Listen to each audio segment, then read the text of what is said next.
Julien, il y a un bon match mercredi soir. Je ne sais pas Ouais, comment Newcastle va vivre cette soirée-là face au PSG au Parc des Princes, car il y a un Newcastle en Ligue des Champions, positif, 7e, et un Newcastle en Première Ligue, 9e, celui qui perd ce week-end à domicile contre Aston Villa 2-0. Que faut-il attendre du Newcastle face au PSG qui joue gros quand même mercredi soir également? ouais, c'est vrai qu'il joue gros. Le PSG, après les défaites, notamment à Lisbonne la semaine dernière, cette équipe de Newcastle qui ne gagne qu'un seul de leurs 5 derniers matchs quand même, hein. Ils avaient perdu, fait match nul et perdu ensuite au tir au but en Coupe d'Angleterre. Perdu en Coupe de la Ligue à domicile contre City. Ils avaient fait 0-0 simplement à Wolverhampton en parlant de mauvais match. Ça, c'était une belle purge aussi.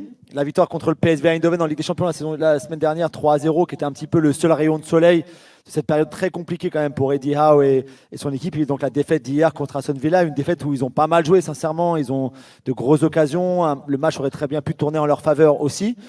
Mais c'est vrai que ça fait une défaite de plus et que c'était une belle occasion pour eux de remonter un peu au classement, dans ce classement très serré. On l'a souvent répété entre la quatrième et la genre 12e, 13e place, quoi.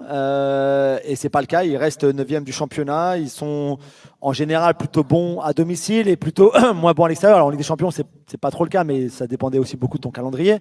Mais tu peux plus juger en championnat. Et c'est vrai qu'à l'extérieur, ils ont beaucoup de mal. Alors là, en plus, il n'y avait pas Bruno Guimaraes hier. On ne sait pas s'il sera de retour mercredi au parc. Il sera, quoi qu'il arrive, incertain. Même s'il jouait, il ne serait pas à 100%. J'ai vu une stat, Julien, je te coupe, désolé. Les Magpies n'ont jamais gagné en Première Ligue sans Bruno Guimaraes. 11 matchs sans lui depuis son arrivée au club. 5 défaites, c'est nul. Ouais, c'est ça. Pareil, Ouais. Et c'est donc, sidérant, par quoi. rapport aux 145 matchs avec lui, par exemple, C'est fou. et 53% de victoire, c'est très compliqué sans lui parce que ça reste ton meilleur joueur, quoi qu'il arrive déjà. C'est celui qui gère un peu tout le tempo de la rencontre. C'est celui qui aussi, pour moi en tout cas, hein, en termes de leadership, apporte, au-delà même du fait qu'il soit capitaine et qu'il porte le brassard, mais qui a cette agressivité aussi, mais la bonne agressivité. Joel Linton, c'est un boucher. C'est cette force physique-là qu'il a parfois du mal à contenir. Bruno Guimaraes, c'est une autre forme d'agressivité, entre guillemets. Et ça, tu le perds beaucoup. Le jeune Louis Smiley, qui est très prometteur, qui est un garçon du club en plus, supporter de Newcastle, lui et toute sa famille, ses frères sont aussi au centre de formation. Mais ça reste encore un petit peu léger. À 19 ans, Willock, c'est pareil.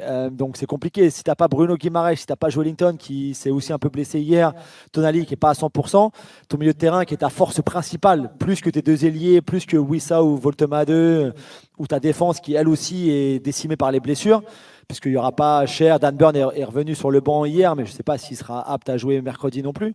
Donc c'est vraiment un peu compliqué déjà en termes de personnel et de ce que tu as à mettre sur le terrain. Hmm.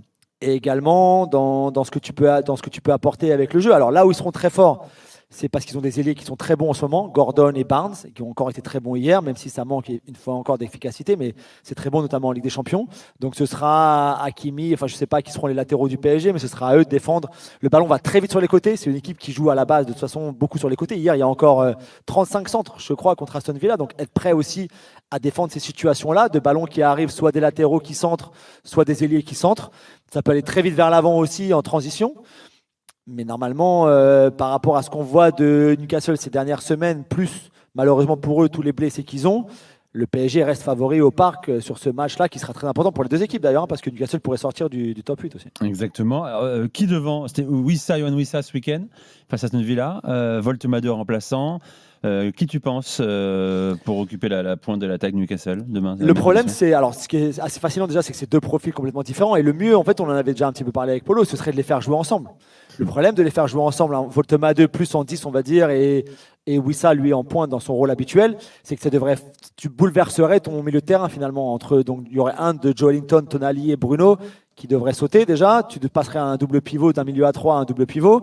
Un double pivot Tonali, Bruno, sur le papier, moi, je suis chaud. C'est super sexy, mais Bruno Guimaraes, aujourd'hui, je ne sais pas si dans un milieu à 2, Tonali, lui, il peut courir et tout ça, s'il n'y a pas de problème.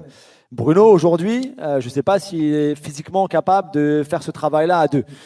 Et c'est ça le problème, en fait. Donc, tu dois choisir entre l'un ou l'autre. Et l'un ou l'autre, tout dépend aussi beaucoup de l'adversaire. Mais pour moi, si c'est un adversaire que tu vas attendre ou tu vas jouer bas pour aller jouer en contre, ça ne sert à rien d'avoir Voltemade. Le pauvre, il serait perdu. Déjà, sur les centres, il est un peu perdu parce qu'on l'a souvent répété, ce n'est pas son jeu. Si en plus, tu lui mets des ballons en profondeur et il doit essayer de courir plus vite que Pacho, Marquinhos ou Zabarni, ou je ne sais pas qui jouera dans l'axe pour le PSG, ça devient très compliqué. Donc, je pense que Wissa sera titulaire mercredi, pas forcément sur le fait que Eddie Howe le préfère aujourd'hui plus que Voltemade. C'est juste que dans la physionomie de la rencontre, ou ce que va proposer Newcastle avec le ballon, ça a beaucoup plus de sens que Wissa soit titulaire plutôt que Voltema 2. Voltema 2, je rappelle, 7 buts en Première Ligue cette saison en 20 matchs. Il n'a plus marqué depuis le 20 décembre dernier, depuis la 17e journée de Première Ligue. Pour l'instant, pas une grande réussite. Pour l'instant, en tout cas, Newcastle va enchaîner Paris, Liverpool en Première Ligue et City en demi-retour de Coupe de la Ligue. Une défaite de 0 à l'aller. C'est très compliqué. La séquence va être intense pour les Magpies.